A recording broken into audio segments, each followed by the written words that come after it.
কল্পনা করুন একটা গ্রহ লক্ষ কোটি বছর ধরে তার নক্ষত্রকে ঘিরে ঘুরছে। তারপর একদিন সে নক্ষত্র ফুলে উঠল, বিশাল রক্তলাল ক্ষুধার্ত, এবং সেই গ্রহ গিলে ফেলল।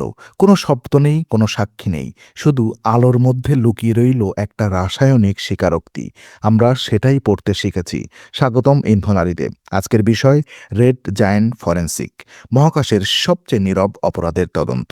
বিজ্ঞানের একটা নতুন শাখা তৈরি হয়েছে, যার কাজ হলো মৃত গ্রহের হত্যাকারী খোঁজা। না, এটা কল্পবিজ্ঞান না।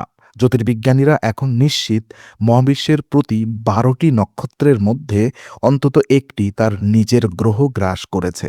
মানে এই মুহূর্তে আকাশগঙ্গায় কোটি কোটি গ্রহ হত্যার ঘটনা ঘটে গেছে, এবং প্রতিটা ঘটনার পর নক্ষত্রটা নিজেই সাক্ষ্য বহন করছে। কিভাবে? যখন একটা নক্ষত্র বুড়ো হয়, তার কেন্দ্রের হাইড্রোজেন শেষ হয়ে যায়, তখন সে ফুলতে শুরু করে, শত গুণ, হাজার গুণ বড়। এই অবস্থাকে বলে রেড জায়ান্ট, লাল দানব। এই ফোলার সময় সে তার কাছের গ্রহগুলোকে টেনে নেয়, গিলে ফেলে, পুড়িয়ে দেয়। কিন্তু সেই গ্রহের পরমাণুগুলো মুছে যায় না, তারা মিশে যায় নক্ষত্রের বাইরের স্তরে। আর সেখানেই রয়ে যায় একটা রাসায়নিক স্বাক্ষর, একটা ফরেনসিক প্রমাণ। এই প্রমাণই আমাদের বলে এই নক্ষত্র একটা গ্রহ খেয়েছে। এখন প্রশ্ন হলো, আমরা এটা বুঝি কিভাবে? উত্তর আলো। প্রতিটি মৌল, লোহা, ম্যাগনেসিয়াম, লিথিয়াম, নাইট্রোজেন আলোর নির্দিষ্ট তরঙ্গদৈর্ঘ্য শোষণ করে। এই শোষণের ছাপকে বলা হয় অ্যাবজর্পশন লাইন। একটা নক্ষত্রের আলো যদি একটা প্রিজমের মধ্যে দিয়ে ভাঙা হয়, তাহলে সেখানে অনেকগুলো অন্ধকার রেখা দেখা যায়।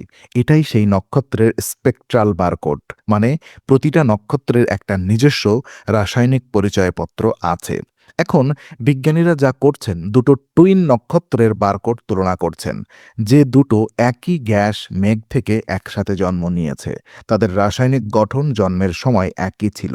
কিন্তু যদি দেখা যায় একটার বারকোড অস্বাভাবিক পরিমাণ লোহা বা লিথিয়াম আছে, তাহলে বোঝা যায় সে বাইরে থেকে কিছু গ্রহণ করেছে, সে একটা গ্রহ খেয়েছে। এটাই রেড জায়ান্ট ফরেন্সিকের মূল পদ্ধতি। 2026 সালে ইউরোপীয় মহাকাশ সংস্থার গায়া মিশন থেকে নতুন ডেটা এসেছে। এই ডেটায় পলুটেড রেড জায়ান্টদের এমন রাসায়নিক অনুপাত পাওয়া গেছে, যা স্বাভাবিক স্টেলার রিভলিউশন দিয়ে কোনোভাবেই ব্যাখ্যা করা সম্ভব না। এই অসম্ভব অনুপাতগুলোই হত্যার প্রমাণ। তো 2023 সালে বিজ্ঞানের ইতিহাসের একটা অসাধারণ ঘটনা ঘটল। প্রথমবারের মতো বিজ্ঞানীরা সরাসরি দেখলেন একটা নক্ষত্র তার গ্রহকে গ্রাস করছে।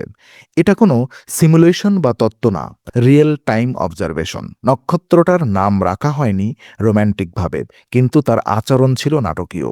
হঠাৎ করে তার উজ্জ্বলতা বাড়ল। ইনফ্রারেড ডেটায় দেখা গেল বিপুল পরিমাণ ধুলো বেরিয়ে আসছে। বিজ্ঞানীরা বিশ্লেষণ করলেন, এই ধুলো আসলে একটা গ্রহের ধ্বংসাবশেষ। সেই গ্রহটা টেনে নেওয়ার সময় যে শক্তি নির্গত হয়েছিল, সেটাই আলো বাড়িয়ে দিয়েছে। এটাকে বলা হলো স্মোকিং গান ইভেন্ট।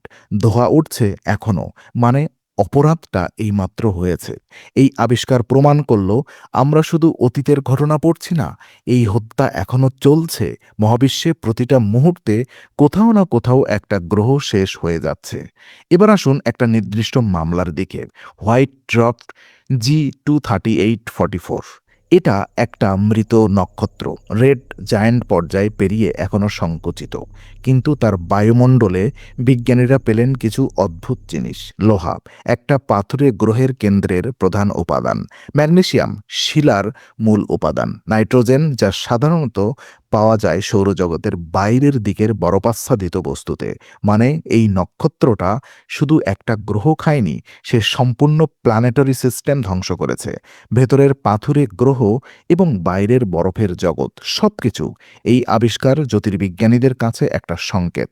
কোনো কোনো নক্ষত্র শুধু একটি গ্রহ খায় না, তারা পুরো সৌরজগৎ গ্রাস করে নেয়।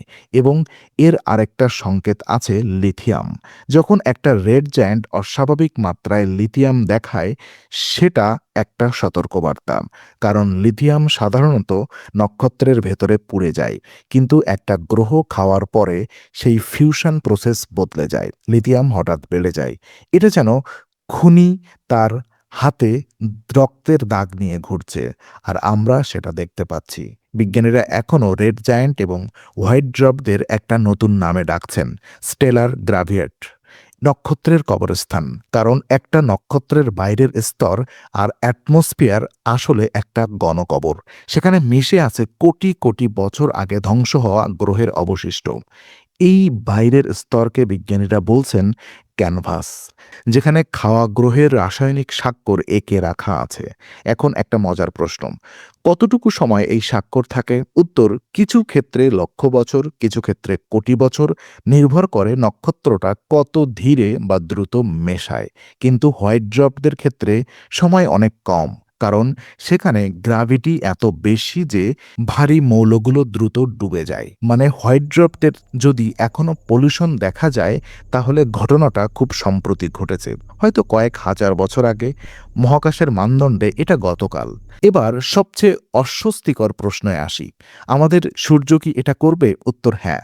আজ থেকে প্রায় 5 বিলিয়ন বছর পরে আমাদের সূর্য তার হাইড্রোজেন শেষ করবে। সে ফুলতে শুরু করবে, রেড জায়ান্ট হবে, এবং সে ফুলতে ফুলতে পৌঁছাবে বুধ, শুক্র এবং সম্ভবত পৃথিবী পর্যন্ত।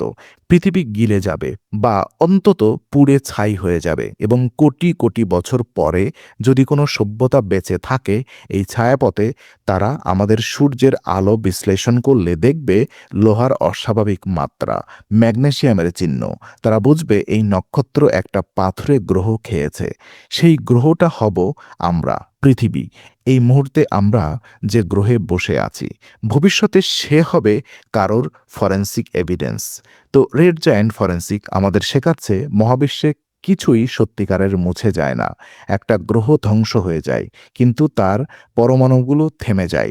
নক্ষত্রের বুকে, আলোর মধ্যে লুকানো কিছু মুছে যায় না। আর আমরা এখন সেই আলো পড়তে পারি। আমরা মৃত গ্রহের গল্প শুনতে পারি। এটা শুধু বিজ্ঞান না, এটা মহাবিশ্বের সবচেয়ে পুরনো রহস্যের তদন্ত। এবং এই তদন্তের সবথেকে বড় সত্য, আমরাও একদিন কারো তদন্তের বিষয় হব। দেখতে থাকুন ইনফোনারি, কারণ মহাবিশ্বের গল্প এখনও শেষ হয়নি। Stay curious, stay ইনফোনারি।